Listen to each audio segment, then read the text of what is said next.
So we will be talking today about total talent acquisition. I tried to make it as relevant as possible for freelancers because total talent acquisition is not just about freelancers, but yeah, we're going to talk about how freelancers fit in that kind of sourcing strategy.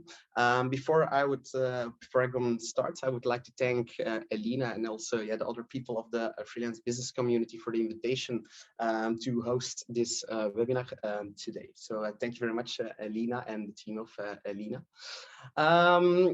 I already got a little bit of an introduction, so I can skip that. So indeed, I'm a co-founder of Charipickers. So I'm actually already working for more than 10 years in the HR sector. Charipickers is actually an HR partner for companies, and we try to build integrated HR strategies for them, for even the attracting, retainment, and also the management of all talents. And there, the word talents is really important because yeah, we really believe that the way that companies look today to a workforce is actually really old-fashioned and should be revised. And that's also the topic of the session today.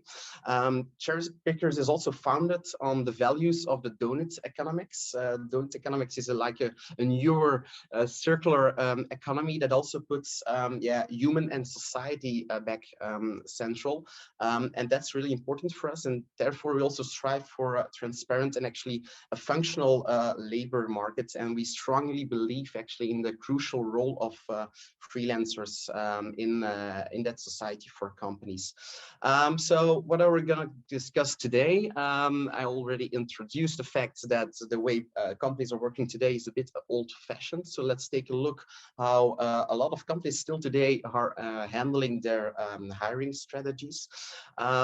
One of the reasons that companies are not always keen to use freelancers because there is really a myth that freelancers are way more expensive than employees, but companies are really breaking the myth. So I will show you how you also can break the myths when companies say you are too expensive. Yeah, because we're a Belgian-based company, I will be talking about issues on the Belgian labor market, but as you will notice, they're really relatable for other companies as well. And that all will be leading to the fact why that companies are actually changing their sourcing strategy at the moment towards total talent acquisition. We will discuss what it is, how company use it, etc., etc. We will summarize the most important points at the end, and if we still have some time, we can address some questions as well. So let's start with the old way of working, but still in place with a lot of companies today's when hiring actually people. When a company wants to find resources, it usually starts with the line manager. So it can be the responsible for a department that sees that the activities are not handled with the workforce available now within the company. And actually, it's predefined within the most of the companies. If there is a lack of resources, the line manager should turn to the HR department to try to find some new internal expertise. For example, it can be fixed employees on the payroll. It can be a temporary worker for a temporary position. It can also be job students. So that's really fixed on the internal expertise side. Now, in some companies nowadays, also, there are some activities predefined within companies that also can be filled in by a line manager with external expertise. The big difference with that type of work or external expertise is that the line manager shouldn't turn to the HR department then, but it's actually turning to the procurement or purchasing department. So we see already in this model that is still in place within a lot of companies that there's really a big line, a separation between internal expertise within companies and external expertise. With external expertise, we have also different types, freelancers as yourself, project sourcing, that are people that are on the payroll of a certain company, company A, but that are lent to another company, company B, for a typical duration. You can also work with subcontracting companies where more services are really given to subcontracting, and you can also outsource activities. So the most important here is to see really the separation within companies between the internal expertise and external expertise, because indeed all the processes in hiring people is really different within companies. It's really separated. Of course, in our opinion, that's not the best way to work, to look at activities in your company and to fill in the resources. It's really not efficient to have different processes, but it's also the fact that if you're really separating the internal and the external part, you're missing out on talent on the markets. If we're really, companies are looking for fixed employees, looking for internal expertise, they're missing out on other talents on the markets. So that's really the biggest issue in the markets now within companies, to try to find actually a new way of working, to let HR and procurement work together to actually to look at all the talents on the market. Actually, this is also the reason why this also way of working is still in place, is actually also coming from the myth that freelancers are way more expensive than freelancers. As I said before, at Charipickers, we don't agree, and I will show you why. If we take a look actually how companies now look at the cost of an employee or freelancers, they just take the invoice of a freelancer and they take the payslip of the employee, and they see a huge gap or a huge difference in costs. But companies nowadays, they are actually more calculating the TCO, or the total cost of ownership of employees and freelancers. And when they do the comparison in the total cost of ownership between those two contract types of hiring types, they notice that the difference in the total cost is not that huge anymore. I will further elaborate, but first I started explaining the old way of working, that we had a separation between HR and actually then a procurement. You already see that in where the costs within companies are actually allocated. If you look at the costs for employees, they are really classified as labor costs internally, and that's in the budget of the human resources department. If we're looking at the costs for freelancers, for example, those costs are really classified as operating costs per department managed by procurement and line department. So really also where the costs are allocated within a company is already different. But if we take a look at the total cost of a freelancer, that's really easy to find out, because most of the times, and I think that you guys know that as well, freelance works for an all-in rate per hour, per day, or maybe a fixed price for a project, but it's all in. And what is really important is that freelancers are only reimbursed for work actually done. If we take a look at employees, they receive a salary with a pay slip, but there are a lot of extra costs coming with employees. You have compensations and benefits like a car, telephone, and other stuff, but also, and that's specific in Belgium, it's not in every company the same. In Belgium, you also have to pay them a 13 months. So you have 12 months in a year, but you actually pay them 13 months. So it's actually a fixed bonus an employee gets every year. You also pay them vacation money. So actually, if we are taking into account the total cost of ownership of an employee, you have to take the salary or the wage times 13.92. That's not always taken into account by companies. Moreover, as I stated, freelancers only reimburse for work actually done.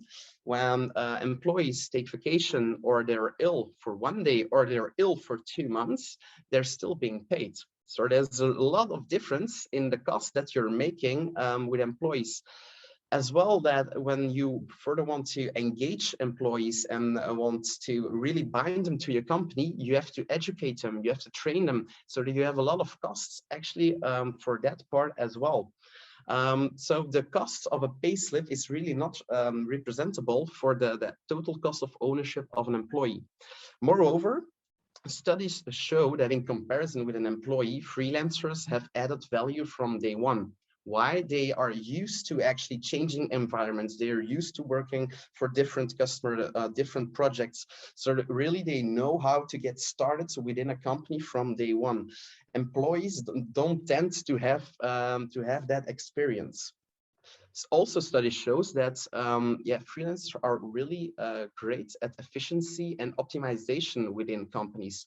They leave the organization more structured, more efficient, and more optimized than when they actually yeah, engage or start at a company, leaving that there will be a return on investment even for a company when engaging a freelancer.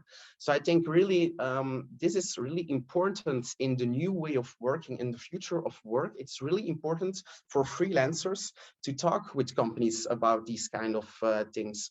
I think it's really, yeah, really a tip for freelancers when they really stating companies that you're too expensive. Show them these slides. Really engage with them about the costs that employees actually also have besides of the pay slip. But companies are already doing that and really breaking this myth. There are besides of that, the companies are breaking the myth of the more extensive freelancer. There are a lot of issues on the Belgian labor market today. If we look at the labor market in Belgium, but as said before, I think it can be relatable for a lot of other companies as well. There are a lot of open vacancies at the moment in Belgium, but yeah, not so few job seekers. In comparison, there are a lot more open vacancies than actually people looking for a job in Belgium. We also see that young professionals that come out of school really don't like to work for 10, 15, 20 years anymore for a company. They choose for what it's called project sourcing. They choose actually for a company that really engage in projects with other companies, so that they have projects for 3 to 6 months. So that's also a reason why it's not easy for companies to find the right internal expertise at the moment anymore. Besides that, we also have an aging society, meaning for Belgium, if for every 100 people that leave the labor markets because they're too old for the labor markets, only 87 new people enter the labor markets. So year a year, there are less people available on the markets to engage for companies, to be engaged by companies.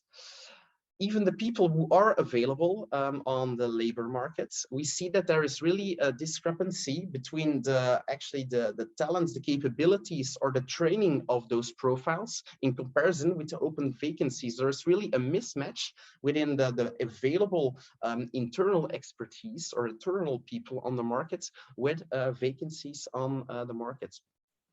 And lastly, but not the less important one, is that Belgium, if we look at studies, doesn't have really a culture of really external and temporary work in comparison with other European, but also other global companies. We have few temporary employments and also few temporary contracts. So that is usually used for external expertise. So the issues on the labor market, together with the fact that the myth has been broken that freelancers are way more expensive for companies, has led the market to actually engage with new sourcing strategies. And that sourcing strategy, as you all know, is called total talent acquisition. Some other people also call it total talent management. So that's also yeah, a term that is a lot used. Before I will go further with the definition of total talent acquisition, maybe just a quick question to you guys. Does anyone has the definition for total talent acquisition? Is someone who has an idea what total talent acquisition is? No, nobody wants to try. No idea from my side. Okay, no worries. I've prepared the definition, so no worries at all. Actually, the definition that I will give is really the definition of cherry pickers, because actually total talent acquisition is like is something that yeah, has a lot of other ways to be used in the market. So I will give the definition of cherry pickers. Total talent acquisition or total talent management is really a holistic way to look at the current talents in your own company at the moment, but also a holistic way to look at the working human capital at market, leaving actually the old-fashioned way of working in HR and recruitment strategy to achieve their corporate goals. So it's actually more looking at the talent that is within your company, how you can even train them and educate them to fill talent gaps within your company, but also now also how we can leave the perception that one job has to be done by one man or woman within a company. The first step that companies need to take actually to achieve a sourcing strategy as total talent acquisition is that the role of HR and procurement needs to be redefined within companies. HR should also be involved with all external expertise that should be engaged within a company. So that's really the important part. We saw earlier that internal expertise is hired by HR, and that actually external expertise is hired by procurement. That has to be changed in the future, but already companies are doing that. Procurement can still be the department in charge of the contracts and negotiations and the prices, but actually the hiring process, the recruitment process should be reallocated to HR. It's HR that has to define in which cases it's possible to really go for internal expertise or when to go for external expertise as, for example, freelancers. Now, the definition of total talent acquisition is a little bit difficult, but I will try to explain it using the way of working that we actually provide to the companies we support. So total talent acquisition, the first step companies need to take is really to let go, as I said earlier, that one person has one fixed job description. In a company, you have a lot of activities that have to be done. Companies should really detect those activities and map them and really define which talents or capacities are needed to have those activities done. They also have to detect if those activities in the company are for a long duration or for a temporary duration. That's step one, what companies need to do. They need to stop fixing on one job description. They really need to map activities within a company more flexible. When they have mapped activities, you have to match them with the current talent, or companies need to match them with the current talent within a company. They have to see which talent is capable or has the talent actually to perform those activities. Moreover, they have to determine how they can really bind their own talents within a company, can educate them and train them to actually enhance the talent mobility within a company, that people don't always promote vertically, but also promote horizontally within a company. Based on the first two steps, the company will notice that they have talent gaps, and talent gaps is really key in a total talent acquisition strategy. When you have determined activities that need to be done in a company, when you have determined which talents within your company currently can perform those activities and can perform them in the future, you still have talent gaps. And those talent gaps nowadays in the old-fashioned ways are always filled, or moreover, 90% of the time, with internal expertise. In total talent acquisition, we turn that around. If we know which talent gaps we have in a company, we are going to define the legal basis in which we can engage people. If we decide the framework in which legal basis we can really engage people, the contract type is not leading anymore. And that's the most important step in total talent acquisition. The contract type, and a fixed employee, and temporary worker, or a job student, or a freelancer, subcontracting, outsourcing, it doesn't matter anymore. A company should look for the best talent available on the market. So talent and the cultural fit with a company is leading for engaging a person within your company, and not the contract type. So that's actually step 4 in the total talent acquisition strategy. And step 5 is actually just repeat the process. The company every time they need to assess the activities in their company, which current talents, internal or external, are capable to do that, which are my talent gaps in my company, and which talents are there on the market to fill my talent gaps, but not let be the contract type leading, but really the best available talent on the market and the cultural fit.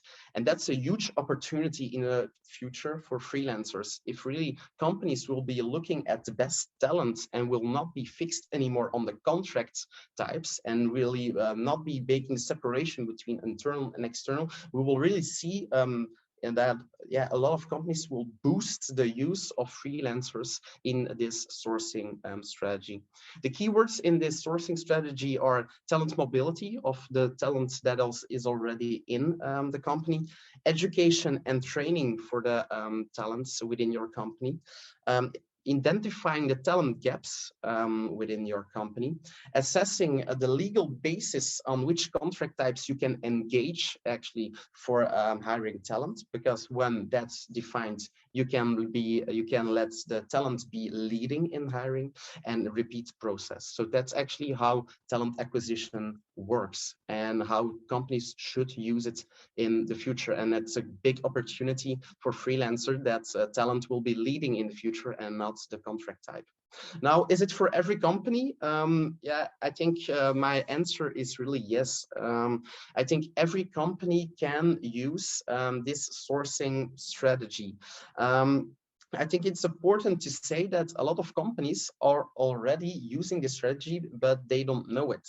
Typically, at the moment when they're trying to find an internal resource and they really have issues to find an internal resource, then they engage a freelancer on a temporary basis to have more time to find an internal employee. So it is already in place that companies already use external expertise, but it's really just the first step.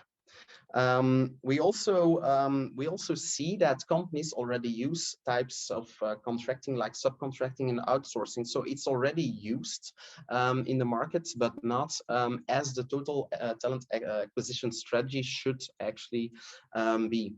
We also see actually that the big corporates at the moment has the most difficulties in implementing this strategy. It's actually the scale-ups at the moment that really are using this strategy, and that's the reason why they are scale-ups. They can really scale their activities on the market because they're flexible, they're moving fast. Big corporates are like whales, and it's really difficult for them to incorporate this strategy. And that's why big companies from one day to another, they can go out of business because they're not changing enough. So we see that also big corporates are really looking to incorporate the total talent acquisition because they're getting surpassed by scale-ups at the moment. Now, can it be used actually, this type of the way of working for every role in the market, of every function? I think yes, but in my opinion, it might not be a popular opinion. It will be a bit predefined within companies, because especially when you look at blue collar roles, you will see, in my opinion, that companies will turn indeed to internal expertise, to subcontracting, and to outsourcing, because the freelancers in most cases are actually more roles that are filled in with white collar, as a white collar. So that's the difference. I think in this strategy we will see in the future, it will be actually a difference between white collar jobs and blue collar jobs, where white collar jobs will really be for also internal expertise, but also for freelancers and for project sourcing. So I think that will be a little bit of the separation in this sourcing strategy, and it will be applied like this in my opinion. Last but not least, an important new thing on the market in Belgium is that a lot of companies tend to work with talent pools at the moment for external people, so for freelancers.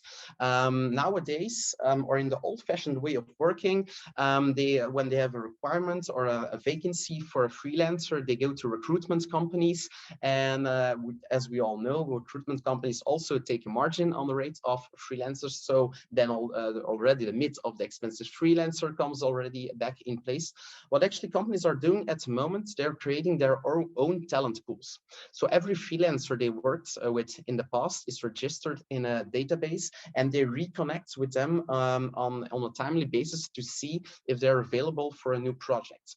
There are also new toolings, HR tech on the market that companies are using actually to expand their talent pool of freelancers. So one of the tips today would also be for freelancers really to look at the talent pools that companies are using to cut out the middlemen. Really, companies are really changing their strategy by using recruitment agencies really to using talent pools. It's a bit of work in the beginning because you have to register with each company you're interested to work for now and in the future, but you're sure that you're working directly with the end customer. You're sure that you will be noticed in their talent pool, and you're sure that not a recruitment agency will be spicing up your rates in the future. That takes me to a bit of the end of the webinar of today. Just for a summary, so learning one for today is that companies are really struggling to find the right talent in the old-fashioned way, the internal way of working. But they start to realize that it's a myth that freelancers are way more expensive than employees. And that's why also they notice that the detecting of talent gaps actually will boost the use of freelancers within companies, because talent and cultural fit will be leading and not the contract type. So, and I think the best thing to end here in the summary is learning number 5, the future of work is here to stay. So I think it's a ship that has turned and will never turn around again, but we're all responsible to make it happen. Really try to push companies, try to push your network, try to push your relations really in this new way of working. I think we can all benefit from this way of working.